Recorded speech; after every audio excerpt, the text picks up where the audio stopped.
Olá, queridos ouvintes da nossa rádio Conexão FS, um novo modelo de rádio que Feira de Santana ganha agora. E para começar, é um privilégio muito grande, nós estamos aqui com a doutora Gelene, que vai falar um pouquinho sobre o Setembro Amarelo e demais situações pertinentes à área dela. Mas ela mesma vai se apresentar. Quem é Gelene? Bem, a Gelene Pessoa no Mundo é uma mulher tranquila, amorosa, perfeccionista, que gosta de solitude, não de solidão. Fui professora durante 43 anos, trabalhei com todos os níveis de ensino, de infantil, de maternal, na verdade, até o doutorado. Depois de 43 anos, quando me aposentei aos 55 anos, eu comecei a me dedicar à psicanálise. Então, eu sou especialista em letras, formação em texto, sou mestre em linguística, sou doutora e PhD em educação, tenho algumas formações em psicanálise e também sou doutora em psicanálise. Nessa sua trajetória de consultório, muitas experiências, muitos casos já lhe vieram à tona.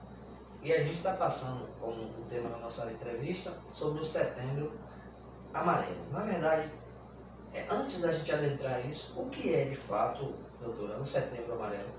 O Setembro Amarelo é uma propaganda, que é diferente de publicidade. Então, quando a gente quer visar um público para reflexão e mudança de atitudes, a gente usa a propaganda. Então, o Setembro Amarelo é uma propaganda proposta por órgãos governamentais que visam a melhoria da qualidade emocional das pessoas. Então, o Setembro Amarelo é uma propaganda que visa justamente divulgar maneiras para ajudar pessoas em situações de introspecção, estresse, ansiedade, que por vezes leva essas pessoas a se automutilarem e pensam também em suicídio. Quando surgiu essa ideia? Surgiu nos Estados Unidos, em 1994, um adolescente de 17 anos se suicidou e como ele tinha um Mustang 68, era amarelo o Mustang, no enterro dele ele tinha muitos amigos. Então, os pais e os amigos dele fizeram uma fitinha amarela, como se usa hoje em todas as campanhas, uma fitinha. Foi colocado na lapela de todas as pessoas que participavam do velório. Essa fitinha era amarela e daí pegou-se a ideia do Setembro Amarelo, usando esse símbolo, e amarelo por conta do carro do rapaz. Em setembro, possivelmente? No mês de setembro de 1994. Em 2015... o mundo inteiro adotou a campanha pensando nesse caso do Mike, e a campanha passou a ser constante a partir de 2015. É um modismo ou vai além do que isso? Não é um modismo porque de 2015 até agora todo Setembro Amarelo é o início de uma conscientização ampla, porque também a gente tem anterior, a gente tem o mês de agosto, que é considerado um mês com complexidades, e o Setembro Amarelo, como tem outras campanhas, desde janeiro sempre se tem algumas campanhas visando a melhoria da qualidade de vida das pessoas, não é um modismo, inclusive é um momento de muita reflexão. O Setembro Amarelo nasceu justamente com essa necessidade da gente repensar nosso lugar no mundo, nossa forma de ser e estar no mundo. E eu acho que não vai acabar porque ela tem surtido efeitos. No mês de setembro, inclusive, os órgãos que criaram o Setembro Amarelo no Brasil, eles fazem uma ampla divulgação e aí consultórios de psicólogos, de psiquiatras, de psicanalistas se juntam, inclusive para fazer alguns atendimentos gratuitos. As pessoas falam que não deve se divulgar suicídio. Qual é a minha dúvida? É para falar de suicídio ou não é para falar de suicídio? Ou qual é o meio termo disso aí? É para falar do suicídio. Falou-se na necessidade de não divulgar porque o ser humano ele tende a imitar. Então, vou dar um exemplo da ponte Rio-Niterói. Quando inauguraram a ponte Rio-Niterói, acontecia enormemente suicídios e era muito divulgado que ia piorando. Evitou-se mostrar imagens. Fala-se sobre isso para que as pessoas não tenham essa imagem assim tão grotesca de uma situação muito dolorosa, né? Então, deve-se evitar a publicação de imagens, mas falar sobre isso é muito importante porque serve de alerta. Mostrar para as pessoas os sinais que normalmente antecedem esse ato de extrema coragem. Pois é. É muita coragem. Era uma pergunta que eu ia fazer, se é coragem ou covardia? É uma coragem. A pessoa tentar contra a sua própria vida e dar cabo dela precisa realmente ser muito corajoso. Mas é uma coragem que é levada por conta de um extremismo. Ele não aguenta mais suportar a dor. Essa dor, que para muita gente é uma bobagem, né, uma frescura, ela chega num nível que ele não suporta mais. Ele, na verdade, não quer acabar com a vida, ele quer acabar com o sofrimento, que é muito grande para quem vive um estado de depressão durante um longo período. As pessoas falam, doutora, que o homem do momento, a gente ouve notícia, aconteceu de uma vez, mas na verdade isso aí já é uma consequência, ok? Uma série de fatores. Uma série de fatores que normalmente a pessoa, alguns já traz isso, porque pode ser hereditário, né? Há casos na família de pessoas que se suicidaram ou que têm casos sérios de depressão. Está também ligado a problemas cardíacos, está ligado a problemas neurológicos, está ligado a depressão profunda, traumas psicológicos não tratados. Então você começa a sentir as primeiras manifestações da tristeza. Primeiro vem como uma tristeza e essa tristeza ela vai se intensificando, a pessoa começa a evitar contatos, ela começa a se fechar no mundo dela, ela começa a proferir algumas frases do tipo: eu queria morrer, eu queria sumir, se eu pudesse eu não estava aqui, me deixe em paz. Então essa pessoa começa a dar sinais. Os sinais é justamente essa manifestação. E com relação ao comportamento, normalmente ele deixa de se arrumar, deixa de tomar banho, para com os costumes que ele tinha de higiene. Então esse é o que já está assim muito sério. Começa com a tristeza, depois a pessoa vai se isolando, vai mudando os hábitos, ele deixa de tomar banho, ele deixa de se arrumar, ele fica muito tempo deitado.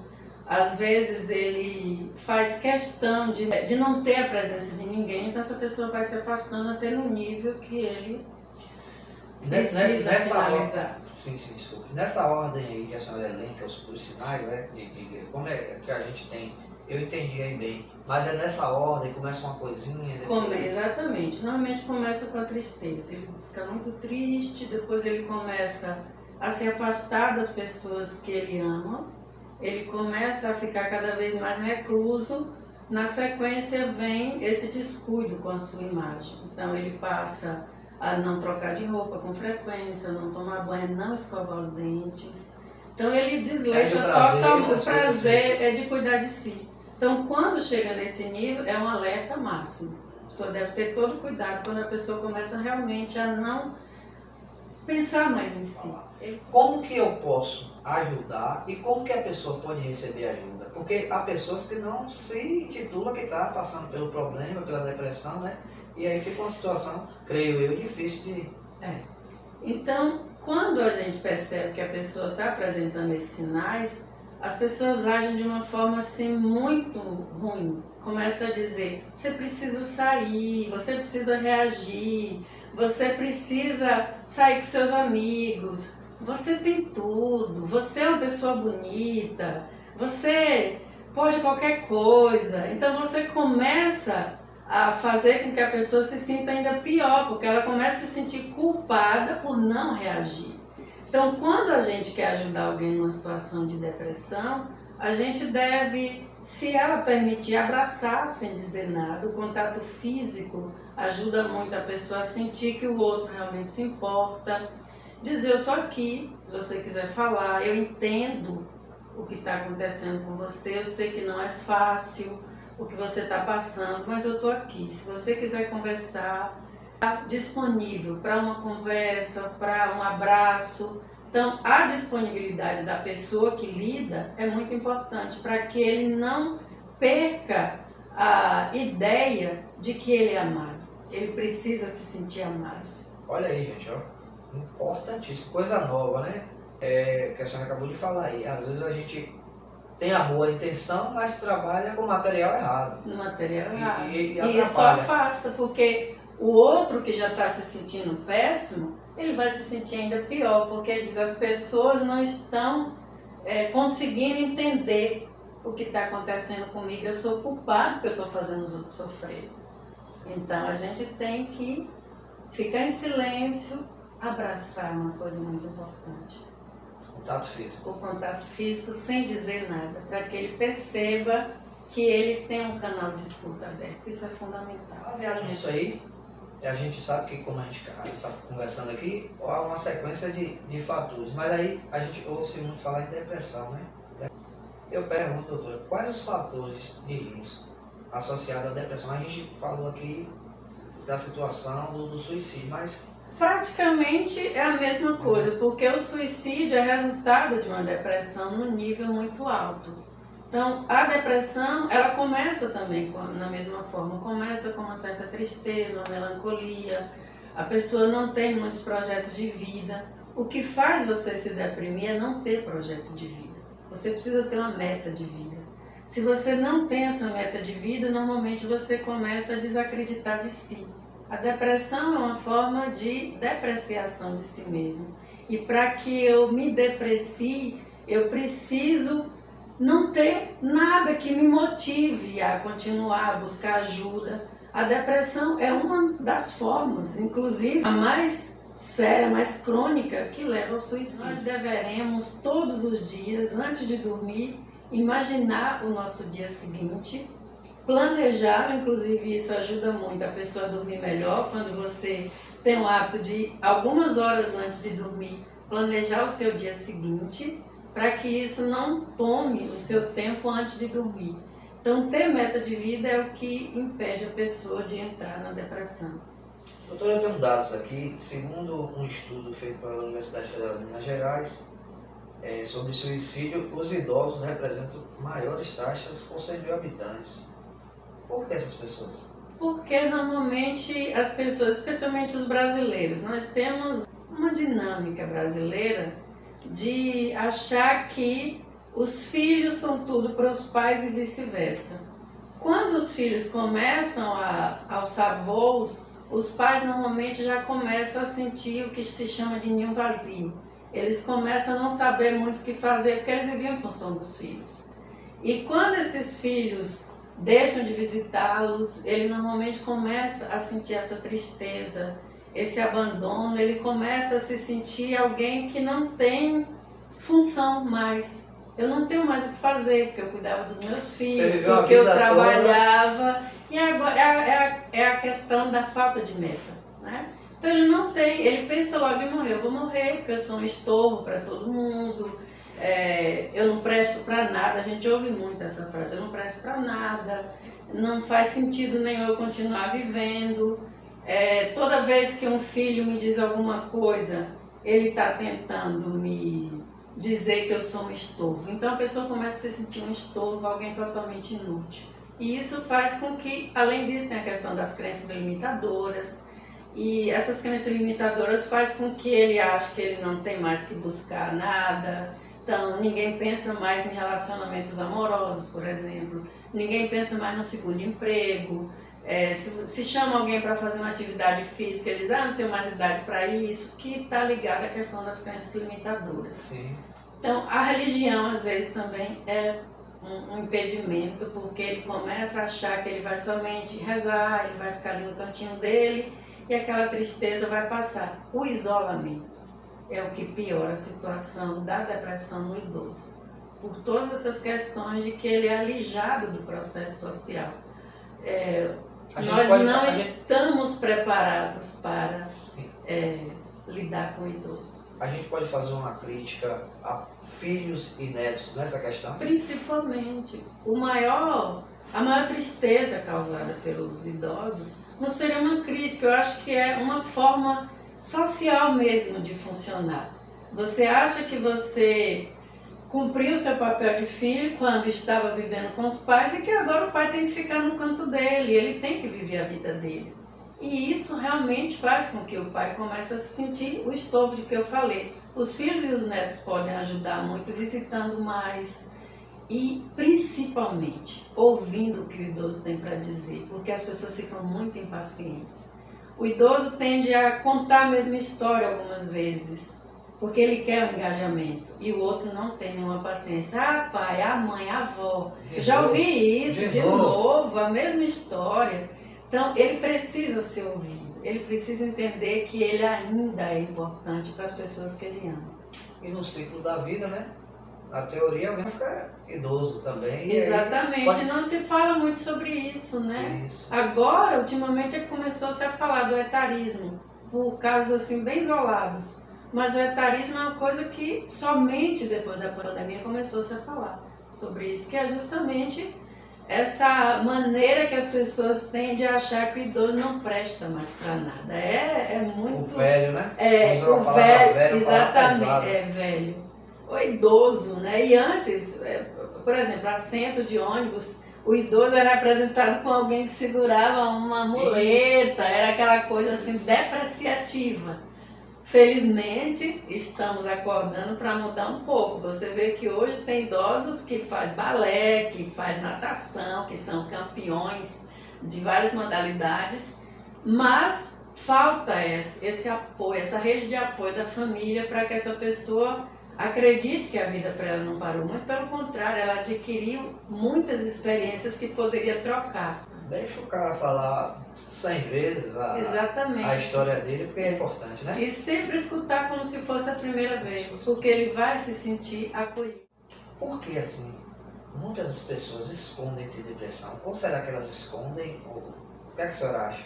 Olha, esconder é uma forma justamente de dizer ao outro: você não precisa se preocupar comigo. Então você fica recluso para você não dividir isso com o outro, porque você acha que esse processo é todo seu. Você precisa viver esse processo. Quando você se isola, você na verdade está dando uma informação para o outro. Eu preciso de um pouco de espaço. E, ao lado disso, tem a questão da discriminação. As pessoas sempre acham que estar deprimido é uma frescura, estar deprimido é você... não valorizar as coisas que você tem, você não está orando o suficiente. Então, como as pessoas não querem ficar ouvindo esse tipo de coisa, você é lindo, você tem tudo, exatamente como eu falei anteriormente. E aí ele começa a se afastar para não ser um problema para as pessoas. E ao mesmo tempo ele tem vergonha de estar como ele está, especialmente porque ele começa a se descuidar. Ele acha que ele não é bom o suficiente. É o que a gente chama do complexo de menos-valia. Ele acha que ele não vale muita coisa. Mas o isolamento se dá também pelo preconceito. As pessoas têm muito preconceito com alguém buscar ajuda psicanalítica, psicológica, psiquiátrica. As pessoas, inclusive, costumam dizer: fulano é doido, né? Então, buscar ajuda é você ser doido. E buscar ajuda é justamente o que faz a gente ser muito lúcido. Porque quem busca ajuda é porque tem meta de vida, é porque se ama, porque quer entender quais são os gatilhos que levaram a sentir essa tristeza. A senhora, uma profissional da área, uma pessoa que tem um peso no que fala. E a senhora voltar agora para os nossos ouvintes e dizer assim: qual o nível de cura de uma pessoa que tem depressão? Porque a pessoa que tem depressão, ele pensa que realmente acabou para ele. Olha, não existe nenhuma outra coisa mais eficaz do que a terapia. Porque a terapia, ela tem a função de voltar no tempo e tentar entender quais foram os primeiros sinais que disseram a essa pessoa que ela deveria ou precisaria se isolar. Normalmente a gente vê que essas pessoas, elas têm dificuldade de relacionamentos com os familiares, ela tem dificuldade de relacionamento no ambiente de trabalho, são pessoas que sofreram bullying, são pessoas que não foram muito escutadas quando eram crianças. Então, tudo normalmente está, inclusive a partir da concepção. A psicanálise, por exemplo, ela estuda todo o perfil sociográfico dessa pessoa psicológica para ela ajudar nesse diagnóstico e além da questão da terapia, que não tem outra mais eficaz, mas é um processo lento, não se dá da noite para o dia, porque foi uma vida inteira de acesso a informações que deformaram a maneira como a pessoa vê a vida. É preciso então voltar no tempo e ir retirando cada uma das camadas, né, que vão sendo construídas, então ele vai se isolando, ele vai se sentindo inferior, ele vai se sentindo diferente. Se você não tem condição de fazer terapia, você pode fazer atividade física, isso ajuda bastante. Você pode ouvir músicas repousantes, não relaxantes, porque existe uma diferença. A música repousante normalmente são mantras, porque enquanto você está ouvindo um mantra, normalmente você tem a possibilidade de desfocar do problema. Você pode fazer jardinagem, alguma coisa que no início você não precise conviver. Por exemplo, quando eu falo de atividade física, eu não falo de ir para academia. Você pode fazer atividade física em casa. Pega um aplicativo, baixa e tenta fazer isso. Ou simplesmente faz respiração. Respiração é uma coisa que ajuda bastante. Então, fazer respirações longas, ter contato com a natureza. Contato com a natureza ajuda bastante também. Ter um animal de estimação ajuda muito a cuidar de um animal de estimação. Só dar um toquezinho em relação à respiração, que talvez as pessoas não tenham entendido. Normalmente, para você fazer uma respiração, você deve sentar numa posição que o teu tronco fique pronto para que haja uma liberação de ar. Então você inspira, fazendo bastante força para que o ar passe por todo o aparelho respiratório. Tenta segurar o máximo possível, entre 3 e 4 segundos. Depois solta fazendo barulho. Você sente inclusive que toda a sua coluna ela se mantém firme, justamente para que o ar possa passar e você oxigene o seu cérebro. Então, a respiração profunda, ela é fundamental. Normalmente 3 respirações bem profundas ajudam bastante o sujeito a criar um canal de desligamento com essa mente que está muito acelerada. Então, a respiração, por isso que a gente espera os 3 segundos, 4, quem aguentar até mais. Porque quando ele sentir a necessidade de respirar, ele vai soltar e aí ele vai pensar em outra coisa. Existe inclusive uma técnica bem agressiva até. A pessoa pega uma bacia, coloca gelo e ele coloca a cabeça dentro do gelo para sentir um pouco de dor também e medo de não respirar.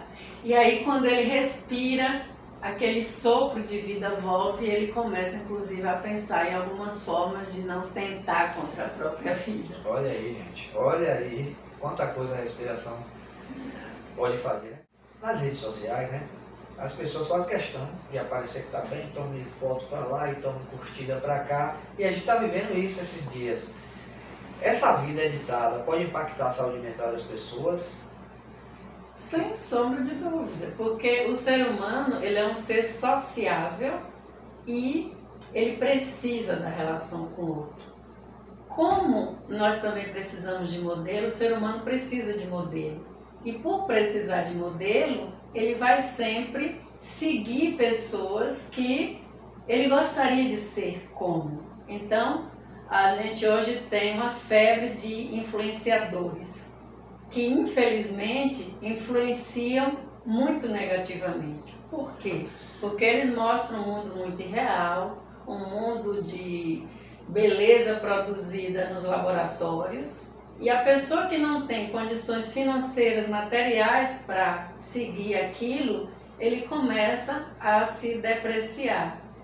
Ele deixa inclusive de sair com os amigos, porque ele começa a achar que ele não está bonito, não está arrumado o suficiente, ele não fez um botox, ele não... Então, essas coisas com certeza impactam na saúde mental, porque você começa a se comparar e você sempre se coloca mais inferior do que o outro.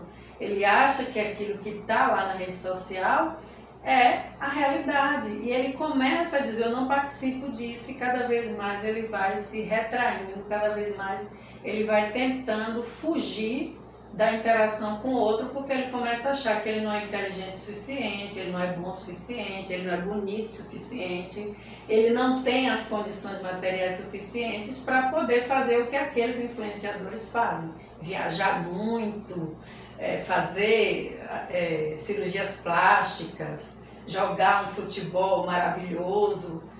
Então, a rede social, sem sombra de dúvida, ela foi um problema muito sério na ampliação do que a gente já tinha, que é justamente a falta de compromisso consigo primeiro, para depois entender a minha relação com o outro. E o influenciador, ele começa a cobrar muito isso de você.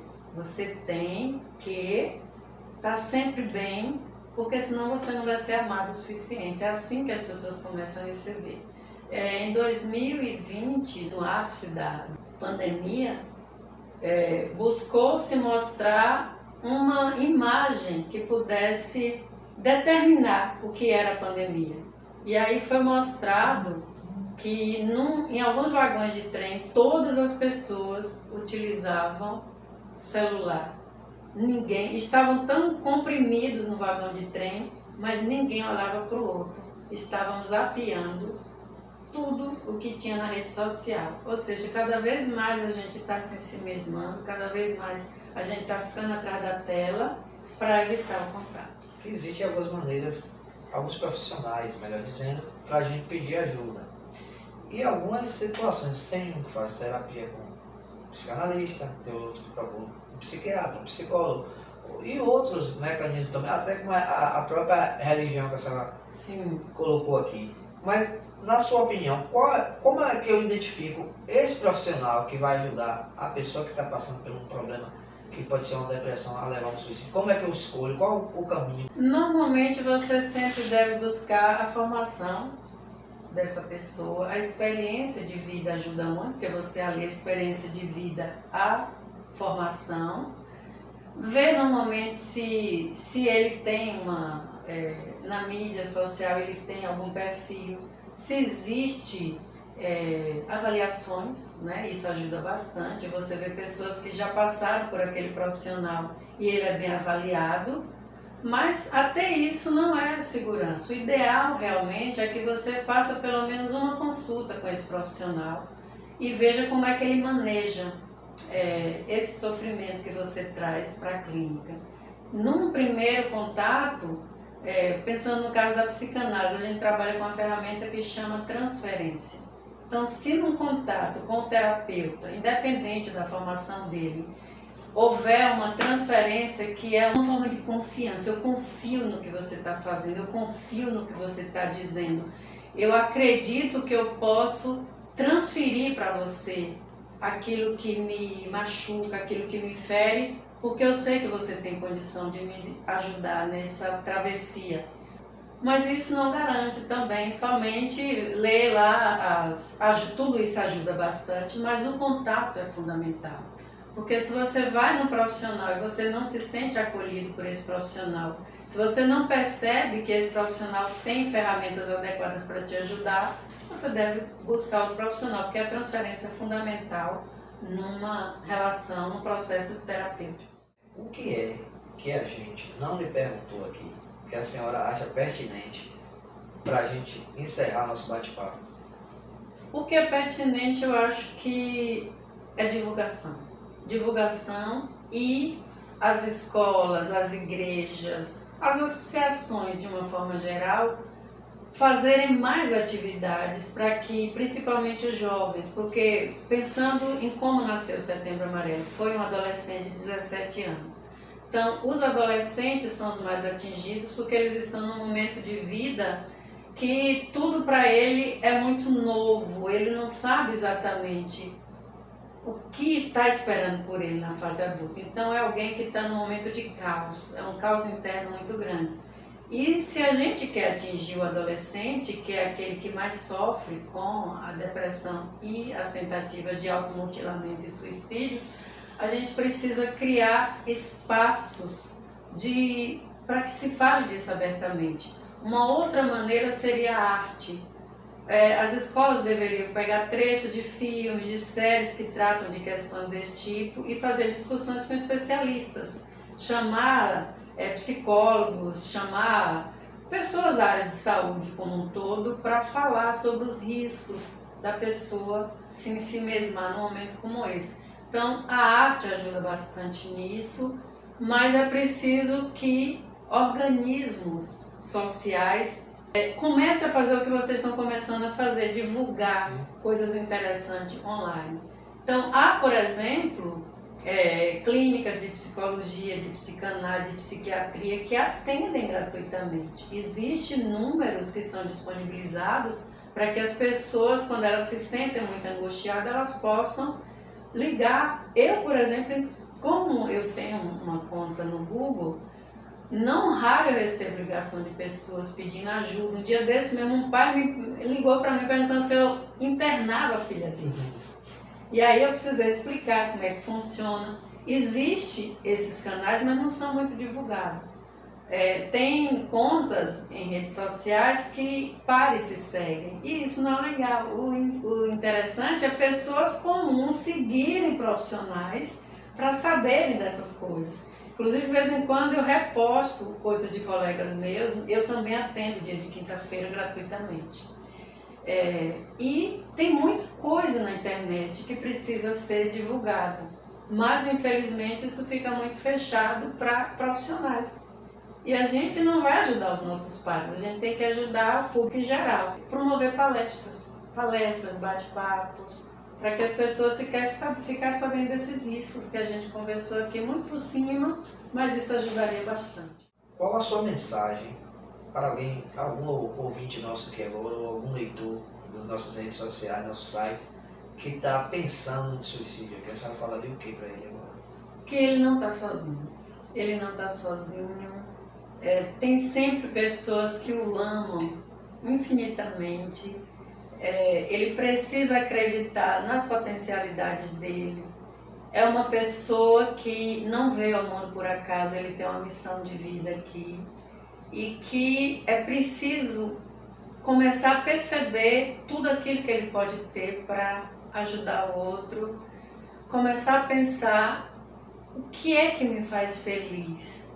O que é que eu gosto de fazer que poderia ajudar outras pessoas a se sentir melhores. Todos nós temos um propósito de vida e um propósito de alma. E não nos foi facultado a possibilidade de terminar com uma vida que tem muito para trazer para o outro, para ampliar as possibilidades de continuação daquilo que a gente aprende ao longo da nossa vida, justamente para colocar à disposição do outro. Eu digo para qualquer pessoa que começa a ficar triste, você é muito importante. Não sofra sozinho, porque tem muita gente que poderia ajudá-lo e que estaria totalmente disposto a fazer. Busque ajuda, existem muitos canais que poderiam ajudá-lo nesse momento difícil que você está passando. Ok, agradecemos mais uma vez a sua sabedoria e nós podemos aqui, nós e nossos ouvintes, podemos apreciar de tudo isso que a gente acabou de falar. E a Conexão FS está também a seu dispor para anunciar o seu trabalho e levar o seu trabalho de ajuda, né? Eu vou brincar aqui, dia de quinta-feira vai chover na sua horta. Vai ser um prazer enorme. Essa quinta-feira eu me dediquei justamente para atendimento gratuito.